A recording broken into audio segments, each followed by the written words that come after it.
So the next presenter is Jocelynn Landon, and I'll let her introduce herself. She also, as probably many of you, wears many hats on campus. Her mentor is also Professor Moreno. So her topic is about food insecurity.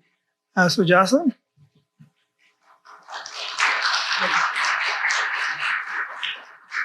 Hi, everyone. Thank you so much for coming. My name is Jocelynn Landon. I'm a senior here at Cal State Bakersfield studying communications with an emphasis in journalism. And I'm also the editor-in-chief of The Runner. So this is very much not something that I thought I would do. But when Professor Bianca Moreno let me know about this project, it was something that I was like, this seems really cool. And so my project is the College Hidden Hunger Crisis, Food Insecurity Among College Students. So basically, I just kind of want you guys to picture it like a picture. So we're going to be talking about food insecurity on like a national level, food insecurity in California, then focusing in Kern County, and then focusing on underrepresented communities and kind of talking about what is food insecurity. So we're all on the same page with terminology, as well as like the different ranges of food insecurity. So what does it mean to be food insecure? So according to CAPK, which is a local food bank here in Kern County, food insecurity is defined as households that have limited or uncertain availability of nutritionally adequate and safe foods, or they just have like limited availability, like they don't know when their next meal is going to be. But there's also ranges in food insecurity. So just because there's high security and then there's very low, and within that range, high security means that you're not going to have anxiety about when your next meal is going to be. Marginal means that there's a little bit of anxiety, but you know that you can find resources. Low means that you really much rely on like maybe services around Kern County, such as food banks and stuff like that. And then very low is you genuinely are really anxious and you have no idea when you're going to be eating next. So there's five main causes for food insecurity. So one main cause obviously is going to be income. So lower income families struggle due more to the uncertainty of like, are they going to be able to afford a meal? Lower wage jobs means that they have less money to be able to afford food. If you're unemployed or you're on disability, that's another factor that can kind of add into that. And then employment stability or financial burden. So if you're kind of going in between jobs, or if you are someone who struggles with like mental health or physical health issues, and you have to take care of that as well. Another thing that is a cause for food insecurity is the cost of living. So having to make money stretch for a really wide range in between like a month with all of the other basic necessities that come in life. Your community environment also matters as well. So the environment that you live in, if you live in a rural community, you're more likely to be food insecure versus if you live in like the city. Transportation as well. So again, if you're in those rural areas, let's say, for example, Arvin, you might not have like as many access to food, so you might have to drive longer. Your neighborhood also matters as well, because companies will be more likely to be in like neighborhoods that are thriving and stuff like that. And oftentimes underrepresented neighborhoods aren't given as many resources.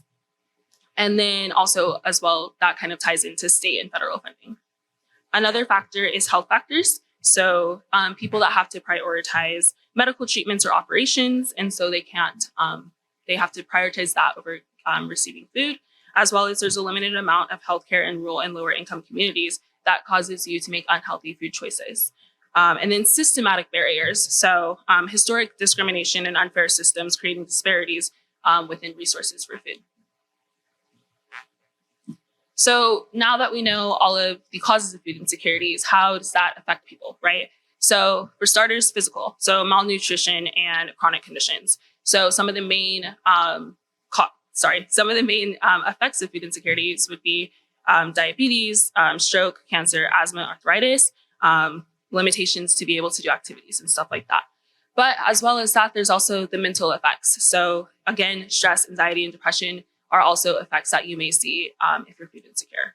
Wellness as well, there's some stigmas around food insecurity, such as shame and embarrassment. And so because of that, you may be more inclined to like self-isolate and not want to talk to your peers about what's going on. And then the last one is education and workplace. So again, if you're sitting in a classroom and let's say you're hungry, you're going to have lower concentration and lower energy. And then because of the low concentration and because of the low energy, that is going to kind of hinder your education and stuff like that. And then also that can go into work. So if you're not energized to be able to go to work. So let's get into some food stats. So California is 10.4%.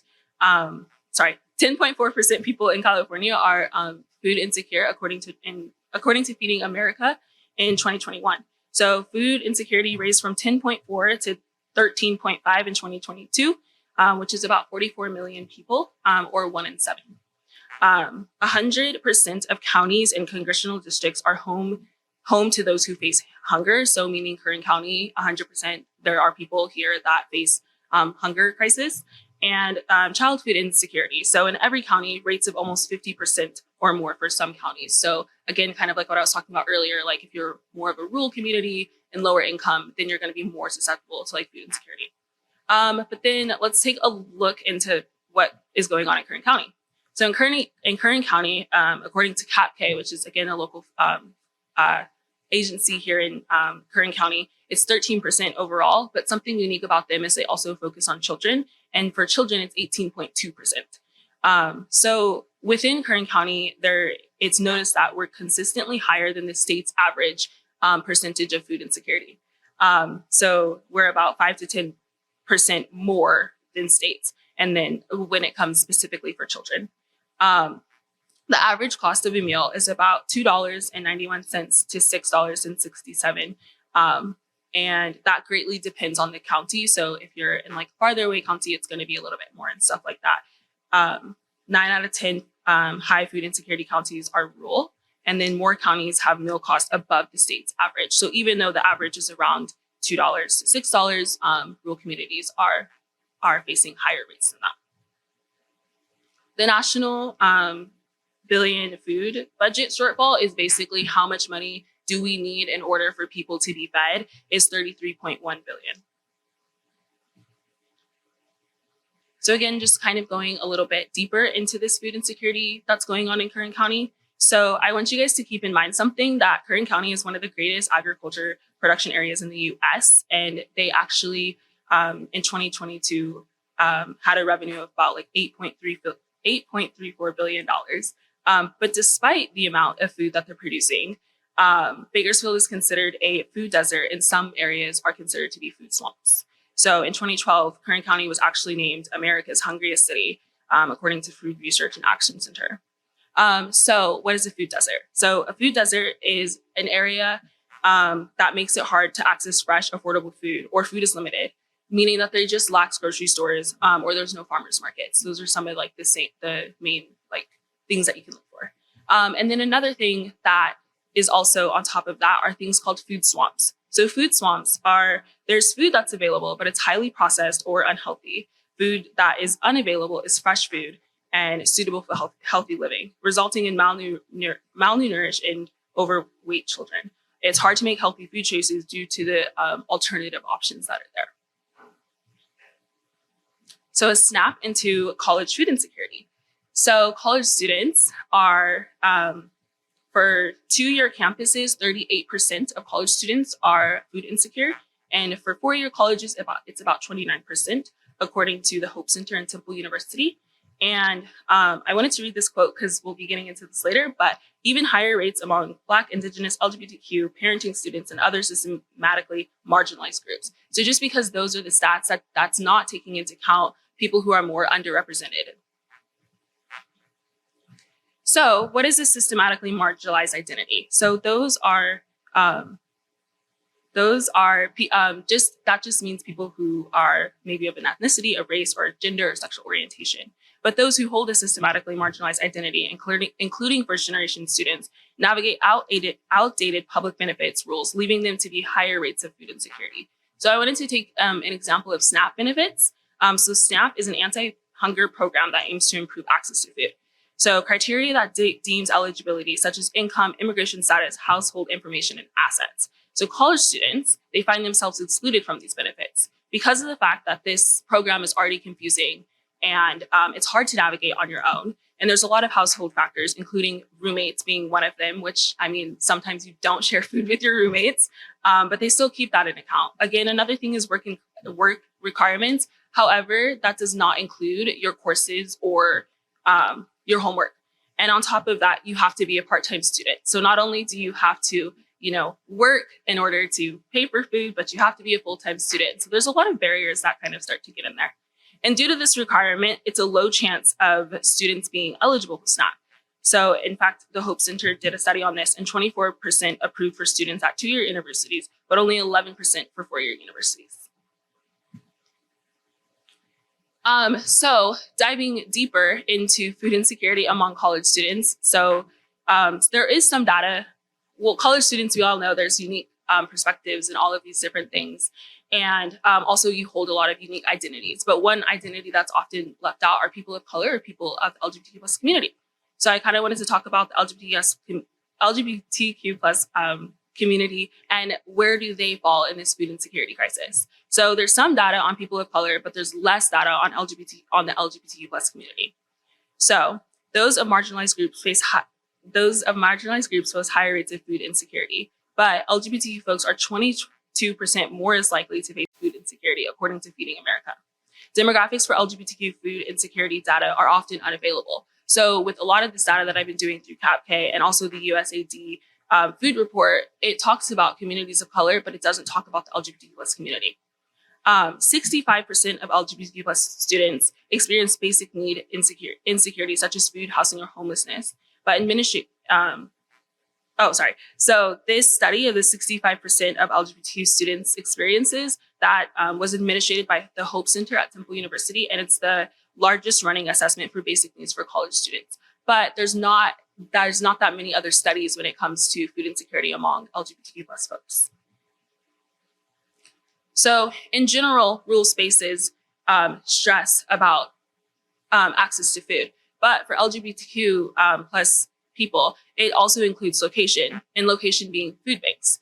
So Bianca Wilson, a PhD candidate at UCLA, spoke about the Central Valley, and she actually talked about the Bakersfield community and LGBTQ people and how they are feeling about this food insecurity. And she learned that they shared concerns about access to food that is outside of charitable food sources, such as churches. So in UCLA, obviously, if you go to LA, you can kind of walk anywhere. It's very inclusive, and you can find an LGBTQ plus center that might have options for food. But here in Bakersfield, that's not always the option. And so the primary available sources are religiously charitable food sources. For example, CAPK Food Bank, the 211 partnership, which is basically just a partnership that connects you to local food banks and local services. When I looked at it, it looked about that there was over 30 programs that were connected with churches. And that's a barrier due to reputation of churches and their beliefs and how they might be treated in the past. And that's something that McReynolds found out in her research, is when students started to speak up about, or not students, when people just started speaking up about food insecurity and like, where do they go to get their next meal? It was actually a barrier, and they didn't want to go to these places to get food. So let's talk about food services on campus. So in 2023, every California State University had a food pantry. So what does this mean? We know that this is actually an issue, and that even the schools are like trying to help combat this problem. So here at CSUB, we have a basic needs department. We have the food pantry, and basically it is to increase food security and reduce waste. It's kind of like a grocery shop liking experience that has food for students, and it also has hygiene products. It's a point system. Students, you get 16 points, but it's not just for students. It's actually for students, faculty, and staff as well. And it offers items such as ramen, cereal, canned goods, pastas, and soups. The way that they're receiving all of their food is mainly through CAPK food bank donations, local food banks that help. CAPK is a local food bank that helps stock local food pantries. They also accept food donations and monetary gifts. Another resource here on campus is the CSUB Edible Garden. So the CSUB Edible Garden grows free food for students, and they do farmers markets on Wednesdays to get fresh produce. And they also have other snacks. So I was there on Wednesday, and something that I thought was really cool was there was an event on like a Tuesday afternoon, and they took like the fruit leftover and like they like shared it back out to students and put like chamoy and tahini with it. And it's just a way to like reduce to reuse the food. And then they also grow fruits and veggies such as lettuce, carrots, squash, and tomatoes. They get sometimes they get donations and stuff like that. And they also have chickens for fresh eggs. CSUB food distribution. So they partner with CapK, and it's the third Monday of every month, and it's also open to the community. And their food boxes filled with non-perishable items, fresh produce, and sometimes meat. Food services off campus. So kind of like I've been talking about this whole time is CapK Food Bank.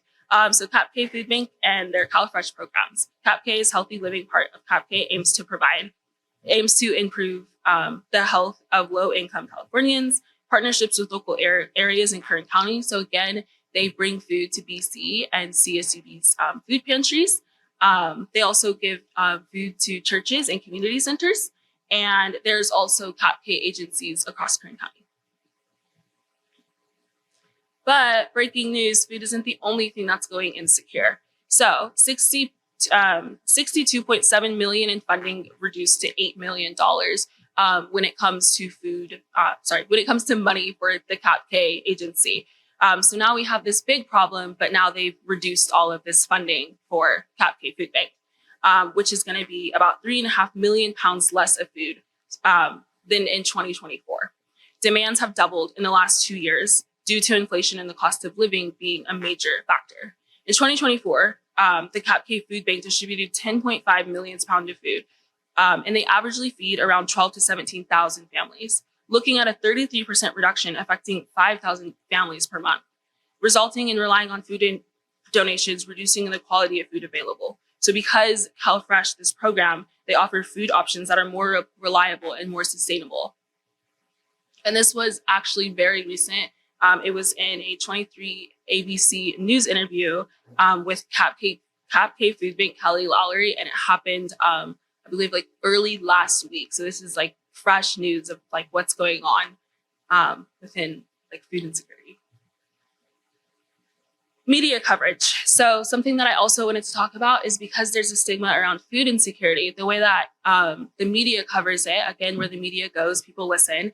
And so what is the media saying about food insecurity? How are they covering it, right? So the media can help shape the public opinion, hold people accountable, spread information quickly, promote conversations and solutions, and most of all, reduce stigma and amplify voices. So the media covers food insecurity when it's trendy or national news is some things that I've noticed. If you go and you look on Google and you type in food insecurity, again, it's talking about this trendy thing of California's reduction in funding for food banks, but it's not really talking about college students' experience with their food and like where are they getting their next meal, right? So what's trending globally in 2022, of course, the COVID-19 epidemic. Statewide in 2024 to 25, federal funding concerns about the program. LA food insecurity was also something that was pretty prevalent. And then resources on applying for like food security aid. And then locally in 2024 to 25, there's been a lot of conversations about food waste. Again, the funding cuts for CapK, and then opening the like grand openings of food banks within BC and CSUB. Media covers. So articles contain views of government officials rather than people in their own experiences. So what this means is just that when people are talking, when the media is covering food insecurity, they're just using the voices of the people at the food banks, and they're just using the voices of the people at these national programs, but they're not going and talking to students who may be sitting in a classroom who are actually hungry, right? So you're not getting that like actual experience of what's really going on. So they rely on the agencies or government to talk about the statistics. So there needs to be a change in the way that they frame the conversations according to the National Center of Biotechnology Information. So when do they ask about food? Not just when it's trending or not just when money is gone, but it should be a constant conversation and how they represent the people that they speak about. So I wanted to give you guys an example. So in 2022, or October of 2022, 23 ABC had a national news story, and it was labeled LGBTQ people make people more likely to face food insecurity. However, they didn't interview anyone within an LGBTQ plus center or any person who was part of the LGBTQ plus community. They only interviewed CapK Food Bank and the US, the Feeding America, I believe.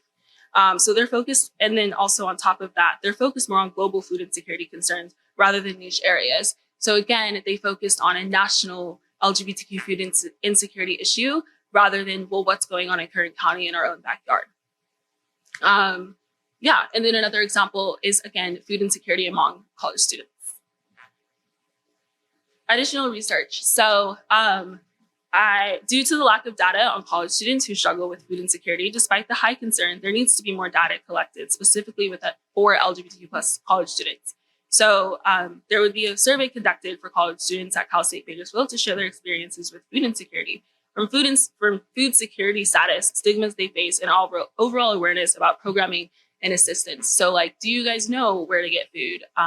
Do you guys know where the food pantry is located? Do you guys feel like there's a stigma around going out and reaching for these resources? And then adding in the question of sexual orientation in order to collect more diverse and inclusive data. And then interviews. So of course, again, kind of like I was talking about earlier, they don't reach out to LGBT plus centers. So for this, of course, you would have to reach out to the Basic Needs Center here on campus, the Magic Center at CSUB, CapK Food Bank. There's the LGBT Center in Bakersfield, and then also students who are part of the LGBT plus community, because I think that you should be gathering their data and figuring out, like, are they more food insecure and stuff like that. And yeah, thank you.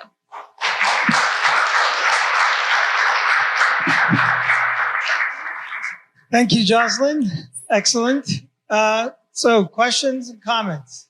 Oh, thank you. Made my life easy. Just kidding. Not quite. Is your hand somewhere? Oh, yeah, please. Hi, good morning. Mine is less of a question and more of a comment. I just want to say thank you on behalf of CapK and their team, because although I don't work there, my fiance happens to be the number 2, and he heavily oversees and manages their operations. So he was literally just talking to me last night about how effective the CapK food bank is right now because of all the federal budget cuts. And it's just weighing heavily on all of them because they don't just see the numbers and statistics. They see the very real faces and families that are going to be largely affected. So thank you for amplifying this issue. Well, thank you so much for sharing that with me. Any other questions or comments?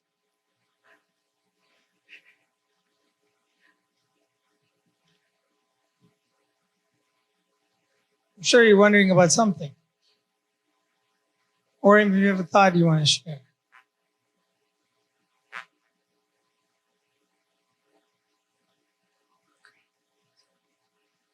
Well, I guess I'll ask you a question.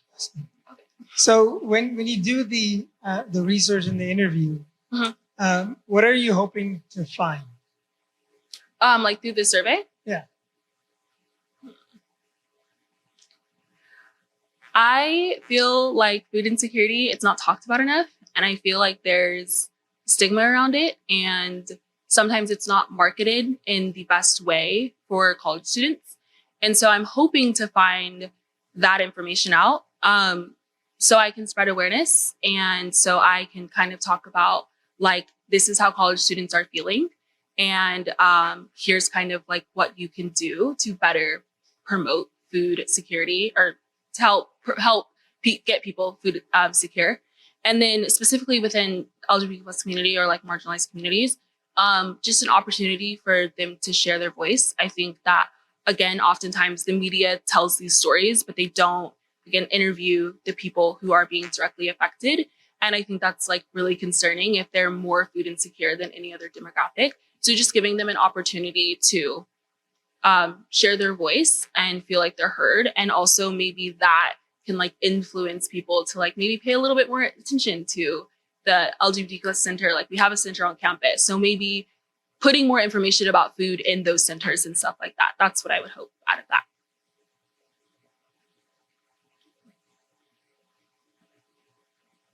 First, I would like to say thank you for your presentation. I really enjoyed it. In the beginning, you mentioned how you wanted to be a journalist, right? Mm-hmm. So you're collecting this data and you're getting the surveys. Do you plan on like publishing your data and your results like in the runner to spread awareness here on campus? Do you plan to like spread it to like, I don't know, I am on the science side like Dr. Francis, to like a journal, maybe connect with the ABC News? How do you plan on getting this data and spreading it to spread this awareness that you're reaching? Well, as a student, I've learned it's kind of complicated when you're the editor-in-chief of a newspaper and also doing, research. But obviously, I kind of have to split the perspective, I guess. So no, I wouldn't, release any of this information with the runner just because I think it would be highly insensitive. But I would maybe share the presentation. Or like send the link of, I think it's going on like the website to 23ABC and just be like, hey, this is kind of the research that I've done. Like, go ahead and check it out. The survey that I plan on conducting is completely anonymous. So even if they were to use those statistics or anything like that, it wouldn't be traced back to the students. But I personally just wouldn't feel comfortable like having people trust me to, hear their stories and then publish it at the school paper. I don't really feel like that's appropriate. But I would definitely try to like reach out and like give them to the newsrooms of just like, hey, this is a study I did. I can't report on it, but maybe this is something that you should look into.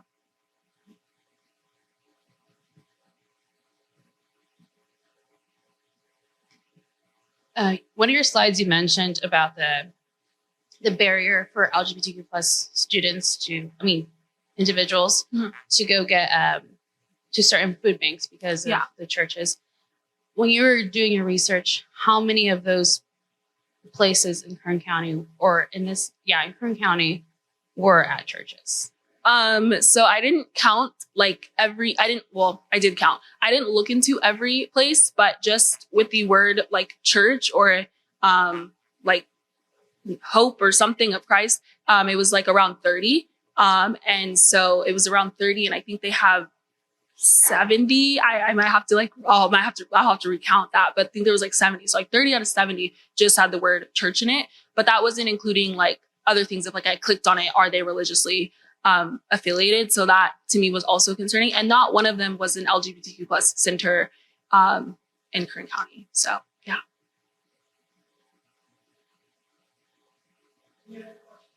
Or comments?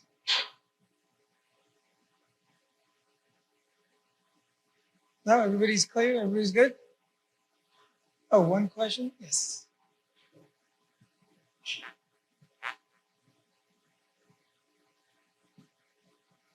So I'm just wondering if by any chance, kind of piggybacking off what she said about the going to like the religious centers that do provide food banks, food, I guess.